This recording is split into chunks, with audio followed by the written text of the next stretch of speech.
Bigayan ng ayuda.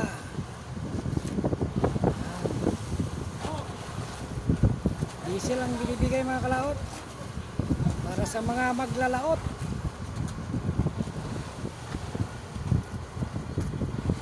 Yung ating barko kalit-liit kaysa yung mga China ay malalaki.